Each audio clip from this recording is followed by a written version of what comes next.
Guys പഠിക്കണ അടുത്ത പ്രശ്നം വന്നു. പഠിക്കണ എന്താന്ന് വെച്ചാൽ ഒരു പാട്ട് മൈൻഡിക്ക് വന്നു.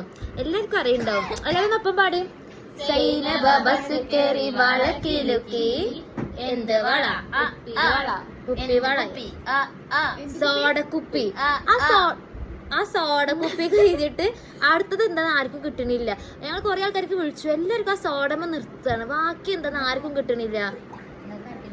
ആർക്കെങ്കിലും അറിയാം കമന്റ് ചെയ്യാം. ഞങ്ങൾ എല്ലാവരും വീട്ടുകാർക്ക് വിളിച്ചു, എല്ലാവരും അറിയണവർക്ക് എല്ലാവർക്കും വിളിച്ചു. പക്ഷെ ഇതെന്താ ആർക്കും കിട്ടണില്ല ഇതിന്റെ പാട്ടിന്റെ വാക്യം എന്താണെന്ന്. അപ്പൊ ആർക്കെങ്കിലും അറിയുന്നുണ്ടെങ്കിൽ എന്താ വേഗം കമന്റ് ഇട്ടു. അല്ലെങ്കിൽ ഞങ്ങൾ പഠിത്തം ഇവിടെ നിൽക്കും ഗൈസ്. ഞങ്ങളുടെ സെക്ഷണൽ എക്സാം ഞങ്ങൾക്ക് പഠിക്കാൻ പറ്റൂല. ഞങ്ങൾ എക്സാം ഞങ്ങൾ ഫെയിൽ ആകും. ഞങ്ങളുടെ ജീവിത പ്രശ്നമാണ് ഗൈസ്. അപ്പൊ ആരെങ്കിലും ഈ സൈനബിന്റെ ബാക്കി കമന്റ് ചെയ്യണേ. യെസ് അറിയിക്കുക. ഇത് ഒരാളുടെ മാത്രം അഭ്യർത്ഥന ഗൈസ്, ഒരു സമൂഹത്തിന്റെ അഭ്യർത്ഥനയാണ്. പറയും കണ്ട് കമന്റ് ചെയ്യാൻ പറയും.